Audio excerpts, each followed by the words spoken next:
Dear students, we had been discussing the poem Sea Fever by John Masefield. Open your books at page 48 and let us recapitulate what had been discussed in the previous class. Here, the poet speaks of wanderthirst. Wanderthirst means a strong desire to travel. Man has a great longing to see the unseen and know the unknown. The poet wants to embark on a voyage. The poet wants to go to the seas.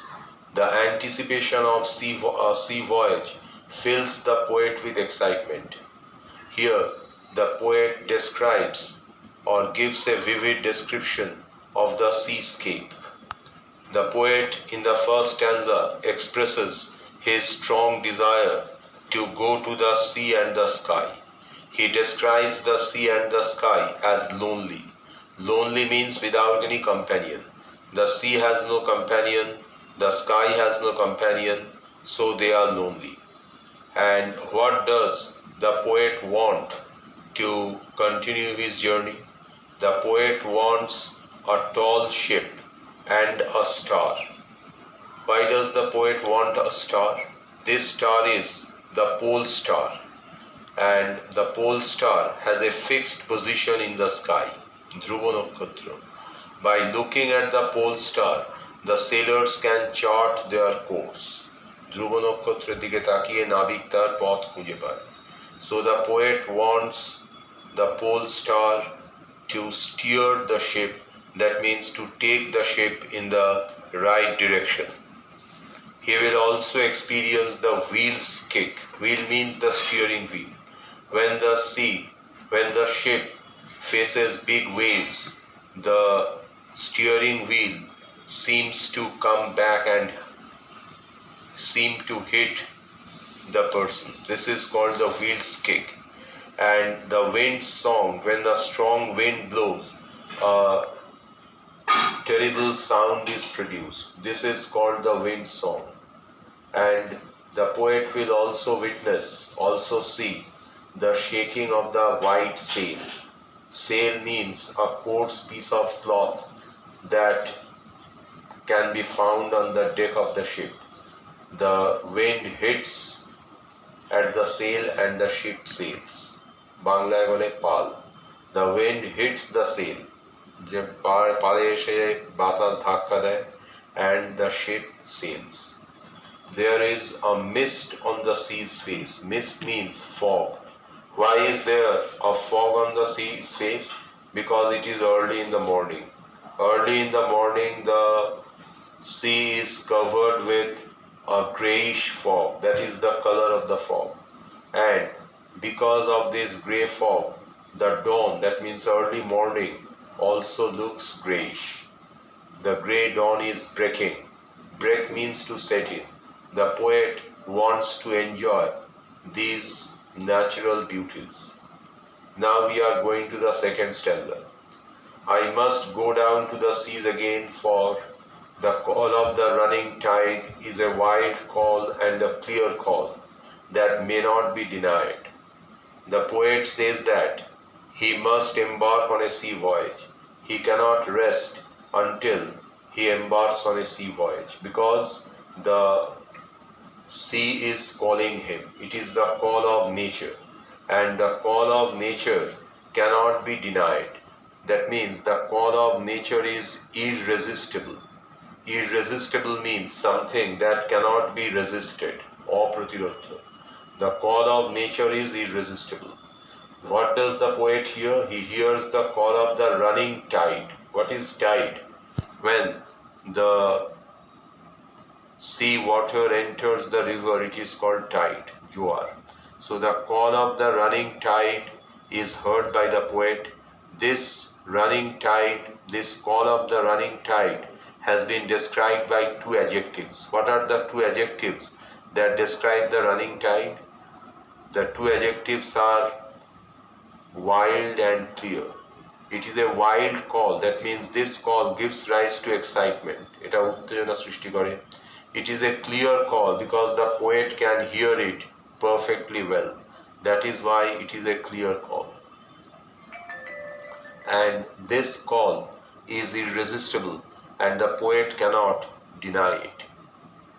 And all I ask is a windy day with the white clouds flying. This question may be asked, what kind of a day does the poet want to embark on a voyage? সমুদ্রযাত্রার জন্য কিরকম দিন তার পছন্দ?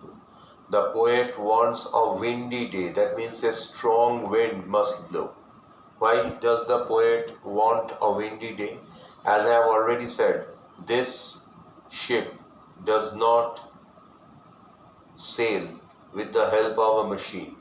It is an old kind of ship that sails with the help of a sail. এটা পাল তোলা জাহাজ.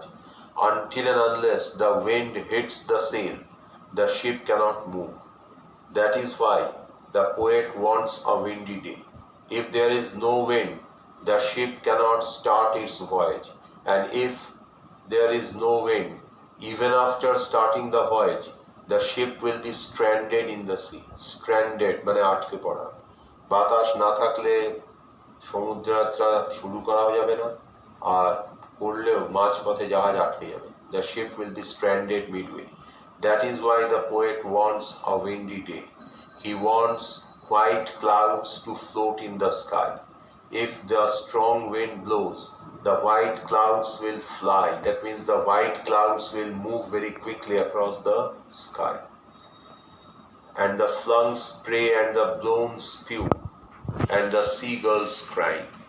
The poet gives a vivid description of the seascape. He wants to enjoy the spray. What is spray?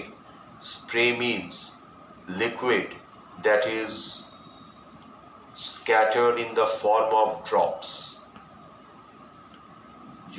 জলীয় বিন্দুর আকারে যখন কোনো তরল ছড়িয়ে পড়ে, that is called spray. Here it refers to the sea water. The sea water will splash against the ship, and this spray, these tiny droplets of water will be flung against the sea, against the ship, will be flung against the ship. Flung is the past participle of fling. To fling means to throw. So the thrown spray, that means the thrown drops of water will hit the ship, and the blown spew means foam. Foam means the water, the whitish substance that is found on the waves. Banglaয় বলে ফেনা. He will experience, or he will enjoy the beauty of the foam on the waves, and he will also enjoy the cry of the seagulls. What is seagull? Seagull is a kind of bird that flies over the sea. সমুদ্রের ওপর ঘুরে বেড়ায় যে পাখি, Shankhachil. So the poet will enjoy the cry of the seagulls. So what does the poet tell us in the second stanza? In the second stanza, the poet expresses his desire to embark on a voyage. He can hear the call of the running tide. The call of the running tide is wild. It is a call that gives rise to excitement. It is clear. The poet can hear it clearly. It is clearly audible. সহজেই শোনা যায়. And it cannot be denied. That means the call of the sea is irresistible. The poet cannot but respond to the call of nature. প্রকৃতির ডাকে কবি সাড়া না দিয়ে পারেন না, because the call of nature is irresistible and man cannot resist the call of nature. The poet wants a windy day, a day full of wind, because if the wind hits the sail, only then the ship will sail. And he will also experience the spray and the spew.